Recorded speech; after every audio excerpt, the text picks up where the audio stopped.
The demise. April 18, 1980. Caponigro and his brother-in-law, Alfred Salerno, would agree to the meeting and would arrive to New York for the meeting. Caponigro was summoned to the basement of a triangular social club in Greenwich Village, Manhattan. In the meeting, there was a panel in a darkly lit room. There was Frank Funzi Thierry, Anthony Fat Tony Salerno, Luis Bobby Manna, and Vincent the Chin Gigante inside an empty club. Double-crossed. As Caponigro believed he was going to be crowned the new boss, he looked at Frank Funzi Thierry and he met with Vincent the Chin Gigante. Vincent the Chin Gigante had told Caponigro, "We're here to ask who gave you permission to whack out your boss, Angelo Bruno." Caponigro stumbled and was confused. He looked at Frank Funzi Thierry, and Thierry had looked at Caponigro very stone-faced. Caponigro had told the Chin, "Funzi told me the permission." Vincent the Chin Gigante's face looked puzzled. He asked Frank, "What is he talking about?" Frank Funzi Thierry had stated, "I told you to straighten out, not to kill him." And this is when Caponigro was shocked and knew that this was not looking good for him.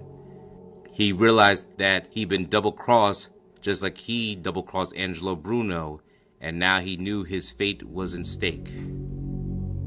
Therefore, unbeknownst to Caponigro, in the darkly lit room, there were Genovese soldiers ready to take out Caponigro himself, as he knew he pleaded for his life, and unfortunately, this would be the last day Caponigro would see the light of day.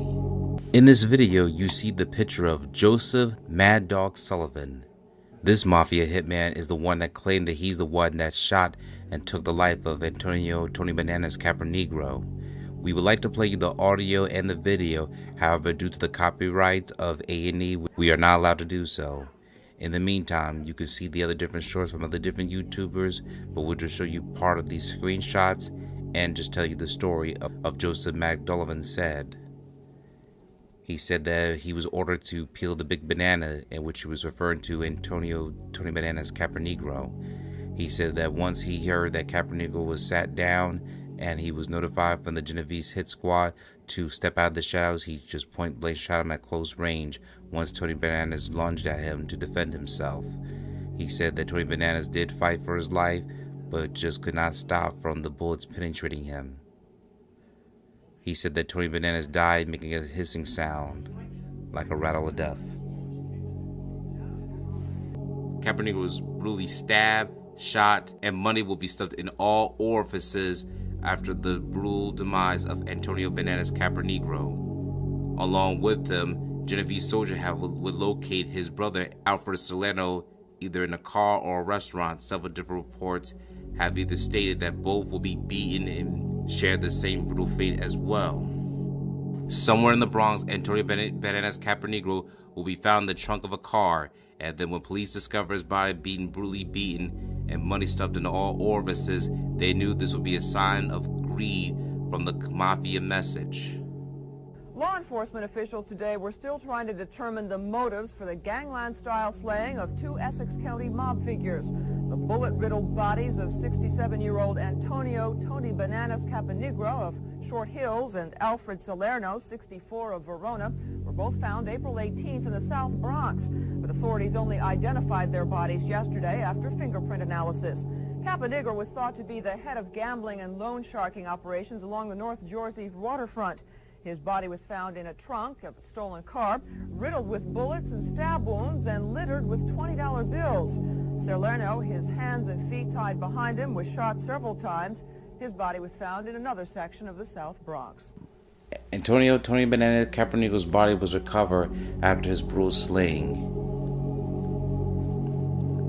His body will later be transferred for burial at Hollywood Memorial Park, which is located in the Union County of New Jersey.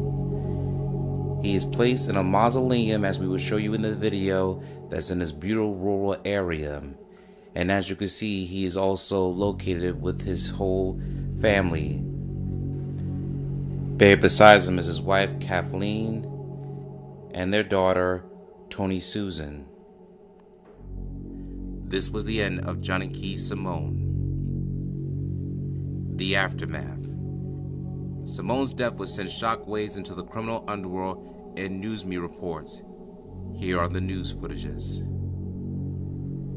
6 days after Bruno's murder, there was a meeting in North Jersey involving John Stanfa, Albert Salerno, John Sindone, John Simone, Phil Testa, and Antonio Caponigro. 6 weeks later, Caponigro and his brother-in-law, Albert Salerno, were found in Brooklyn in the trunk of a car. On September 20th, John Simone was found shot to death in a vacant field on Staten Island. His car was found in Yardley, Bucks County. On October 30th, the body of John Sindone, Angelo Bruno's loan sharking chief, was found in a plastic bag behind a shopping center at 20th and Oregon in South Philadelphia. On February 20th of this year, the grand jury indictments were handed up against Phil Chicken Man Testa and 9 other alleged mob members. They were charged with racketeering, loan sharking, mail fraud, and illegal gambling. U.S. Attorney Peter Vira said at the time the indictments would seriously hurt mob activity in Philadelphia. But 10 days ago, law enforcement sources told Action News that other mob families had decided that the indicted men were expendable, and there was a chance they would exchange information if the feds would go easy on them. Therefore, the execution of Testa may have been ordered simply as a practical matter. This is Joe Sanchez, Channel 6 Action News. Days after Bruno's death, several second-level lieutenants gathered to try to divide up the turf left behind. But it wasn't too long after that when more mob-style hits began taking their toll on the feuding factions. Antonio Caponigro and Albert Salerno were both found dead. Their bodies had been stabbed, shot, and mutilated. Another reputed mobster, John Simone, was shot dead. His car was found in Yardley, Bucks County. A month after that, the body of Frank Sindone, allegedly Bruno's loan sharking chief, was found in South Philadelphia. It was less than a month ago that law enforcement officials got in on the act with a sweeping indictment against Testa and 9 of the remaining alleged mobsters. It could be, but the victim this time was not well known, which seems to make him an unlikely target of either a mob feud or a power play. It has to be stressed that any speculation that this was a mob killing is just speculation. All the police know for sure at this point is that 32-year-old Pietro Incerelli, father of 2, is dead following an execution-style slaying. John Rollins, Channel 6 Action News in Mount Laurel.